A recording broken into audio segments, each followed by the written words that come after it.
Hello guys, once again back to my YouTube channel Uttarakhand education point. और यहाँ मिलती है आपको सारी की सारी एजुकेशनल न्यूज़। तो गाइस, आज मैं आपके सामने कुछ डाटा यहाँ पर लेके आया हूँ। अब वो डाटा क्या है उसको समझते हैं। डाटा है उत्तराखंड प्राइमरी वैकेंसी 2018, जो कि टीईटी मेरिट वाइज से जो पद भरे जाने थे उसी के ऊपर ये डाटा मैं यहाँ पर आपके सामने कुछ लेके आया हूँ। और डाटा है किस बारे में? डाटा है कि जो हमारी जो वैकेंसी निकली है उसमें कितने डीएलएड वाले कैंडिडेट्स हैं, कितने एनआईएस वालों ने अप्लाई कर रखा है और उनके बाद कितनी सीटें यहाँ पर बीएड कैंडिडेट्स को मिलने जा रही है। तो गाइज, आपको क्या करना है कि मेरे चैनल को सब्सक्राइब और शेयर करना है ताकि आपको इस प्रकार की वीडियोस मिलती रहें। तो आइए इस वीडियो क्या करते हैं, शुरू करते हैं। और सबसे पहले इस वीडियो को हम क्या करते हैं, जनरल कैंडिडेट्स के लिए यहाँ पर क्या करते हैं समझते हैं। तो सबसे पहले यहाँ पर जनरल कैंडिडेट्स के लिए यहाँ पर क्या करते हैं समझते हैं। जनरल कैंडिडेट्स, तो जनरल कैंडिडेट्स के डाटा को समझने के लिए मैंने हरिद्वार वाली जो लिस्ट है उसका यहाँ पर क्या किया है, यूज़ किया है। जो हरिद्वार वाली जो लिस्ट है उसका यहाँ पर क्या किया है, यूज़ किया है। और लिस्ट को एनालिसिस करने के बाद मैंने ये देखा है कि यहाँ पर जो 78 हैं, 78 ऐसे कैंडिडेट हैं जो डीएलएड वाले हैं, जो डीएलएड और बीटीसी वाले हैं। और 8 ऐसे कैंडिडेट हैं, 8 ऐसे कैंडिडेट हैं जो एनआईएस और टीईटी, जो एनआईएस वाले भी हैं और कुछ ऐसे हैं जो जिन्होंने टीईटी क्वालिफाई नहीं किया है। तो यहाँ पर डीएलएड कैंडिडेट्स, अगर हम थोड़ी देर के लिए ये मान लें कि इन कैंडिडेट्स का यहाँ पर चयन नहीं होता है, जो एनआईएस वाले हैं और जिनका टीईटी क्वालिफाई नहीं है, तो डीएलएड को कितनी सीटें मिलेंगी?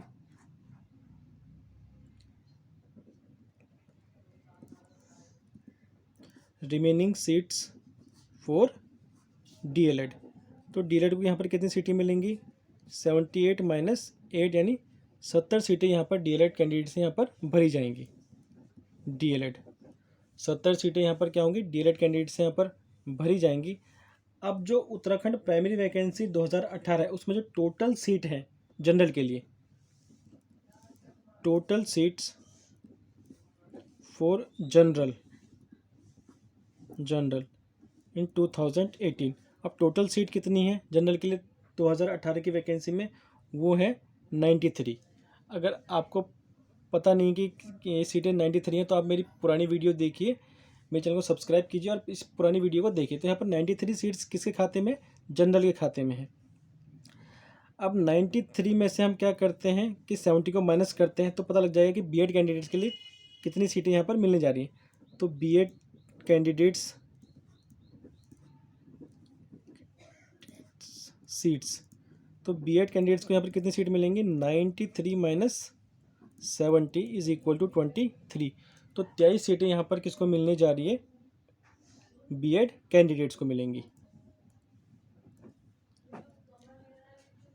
तो आइए इसके बाद आगे समझते हैं कि इनका डिवीज़न कैसे होगा विज्ञान विज्ञानेतर में। तो लगभग हम यहाँ पर 23 सीटें बीएड कैंडिडेट्स को मिल रही हैं, तो हम इसको क्या करते हैं, राउंड फिगर में 24 मान लेते हैं। कितनी मान लेना है? 24 मान लें, ताकि डिवीज़न करने में क्या हो, आसानी हो, वरना फिर डेसिमल में निकलेगा। तो 24 सीट्स मान लेते हैं थोड़ी देर के लिए। तो 24 सीट्स यहाँ पर किसको मिल रही है? जनरल को मिल रही है। तो इसका हाफ करते हैं यानी कि 50। तो यहाँ पर 12 सीट और 12 सीट, तो 12 तो मिल गई विज्ञान को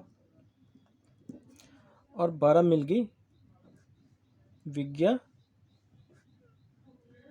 को। तो 12 विज्ञान को, 12 विज्ञानेतर को, और इस 12 में से 6 सीटें यानी कि 6 आधी आधी हो जाएंगी। तो 6 सीटें मिलेंगी यहाँ पर, 6 सीटें मिलेंगी यहाँ पर भौतिक विज्ञान और गणित वालों को, यानी कि हम कह सकते हैं भौतिक विज्ञान और गणित वालों का जो कॉम्बिनेशन होगा उनको मिलेंगी। और बाकी ये मिलेंगी आपकी ZBC वालों को, जिनका जूलॉजी बॉटनी और केमिस्ट्री वाला कॉम्बिनेशन है, ZBC वालों को मिलेंगी। उसके बाद ये जो 12 सीटें, इसका 25% का मतलब 6 सीटें, सॉरी 25% का मतलब 3 सीटें मिलेंगी यहाँ पर हिंदी वालों को, और फिर 3 सीटें मिलेंगी यहाँ पर इंग्लिश, और बाकी की जो 50% सीटें हैं, जिसका मतलब 6, जो 6 सीटें हैं वो मिलेंगी जिनका कॉम्बिनेशन ना विज्ञान में बनता है ना लैंग्वेज में, not in science and language. तो ये सीटें उनको मिलेंगी जिनका ना तो विज्ञान में कॉम्बिनेशन बन रहा है ना ही लैंग्वेज में। तो ये तो हो गया डाटा जनरल कैंडिडेट्स के लिए। तो यहाँ पर मैंने लगभग 23 सीट्स उनके लिए मान ली, तो हो सकता है एक आधा सीट ऊपर नीचे यहाँ पर हो जाए, ज़्यादा यहाँ पर परिवर्तन नहीं होगा। तो ये हो गया जनरल कैंडिडेट्स के लिए। अब नेक्स्ट यहाँ पर समझते हैं एससी कैंडिडेट्स के लिए।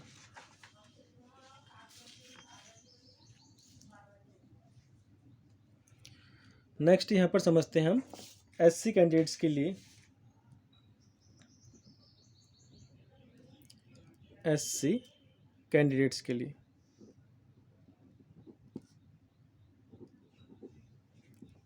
अब एससी कैंडिडेट्स के डाटा को एनालिसिस करने के लिए मैंने यहाँ पर जो टिहरी वाली लिस्ट है उसको यहाँ पर लिया है, क्योंकि मैक्सिमम पद इसी में थे, 114 पद इसी में थे। तो अधिकतम लोगों ने क्या करा है, चाहे वो डीएड वाले हैं चाहे वो बीएड वाले हैं, उन्होंने सब ने यहाँ पर ज़रूर अप्लाई कर रखा है। तो आइए इसको समझते हैं एससी बैकलॉग वाली क्या स्थिति है। तो यहाँ पर जो डीएड वाले कैंडिडेट हैं, जिन्होंने यहाँ पर क्या कर रखा है, अप्लाई कर रखा है, वो टोटल 69 कैंडिडेट्स हैं जिन्होंने यहाँ पर क्या कर रखा है, अप्लाई कर रखा है।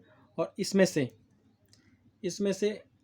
31 ऐसे डीएलएड वाले हैं जिन्होंने एनआईएस से कर रखा है, एनआईएस डीएलएड। तो 69 तो टोटल डीएलएड वाले हो गए, और 31 कैसे हो गए, जिन्होंने एनआईएस से क्या कर रखा है, यहाँ पर डीएलएड कर रखा है। तो अगर हम ये मान लें कि एनआईएस डीएलएड का सिलेक्शन यहाँ पर नहीं होता है, थोड़ी देर के लिए मान लें कि एनआईएस डीएलएड का सिलेक्शन नहीं होता है, तो डीएलएड के पास कितनी सीटें जा रही हैं, तो टोटल सीट्स फॉर डीएलएड, तो डीएलएड के लिए जो सीटें जा रही हैं वो कितनी होंगी, 69 माइनस 31 यानी कि 38 सीटें, यानी कि 38 सीटें तो डीएलएड वालों के पास जाएगी। 38 सीटें यहाँ पर क्या है कि डीएलएड वाले कैंडिडेट्स यहाँ पर भरी जाएंगी। उसके पास बीएड को कितनी सीटें मिली, अब देखते हैं कि टोटल एससी पोस्ट कितनी है। टोटल एससी पोस्ट्स इन 2018 वैकेंसी।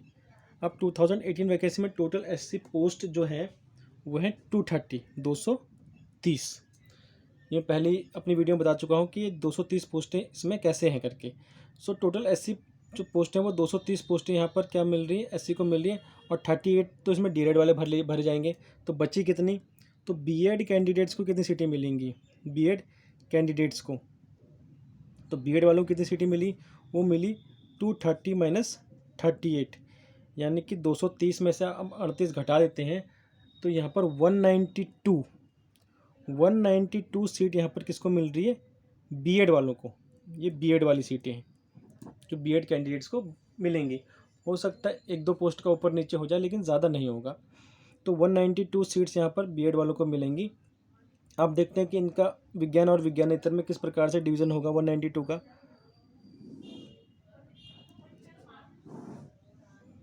तो यहाँ पर इसका हाफ यानी कि 96 और 96, तो 96 यहाँ पर जाएंगे विज्ञान वालों को,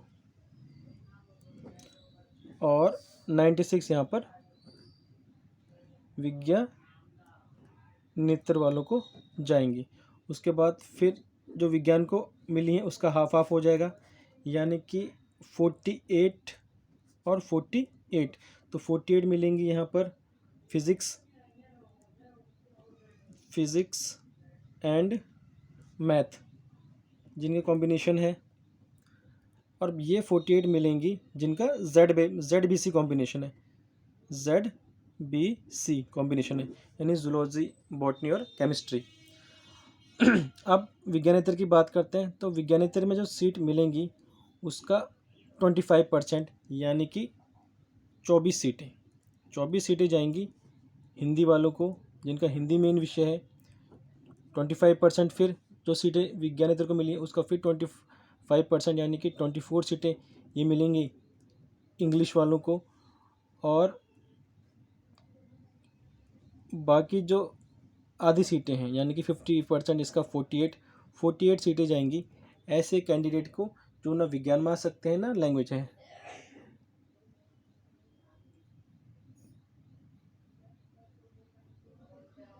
ऐसे कैंडिडेट जो ना विज्ञान में आते हैं ना ही लैंग्वेज में आते हैं। Not in science and language. तो ये वो कैंडिडेट हो गए जो ना ही साइंस में आते हैं ना ही लैंग्वेज में आते हैं, जैसे एसएसटी, कॉमर्स, इस टाइप के जो स्टूडेंट्स हैं ये सीट उनके लिए हो गई। तो ये तो हो गया एससी कैंडिडेट्स का डाटा। अब नेक्स्ट आते हैं, अब नेक्स्ट समझते हैं यहाँ पर ओबीसी कैंडिडेट्स के लिए।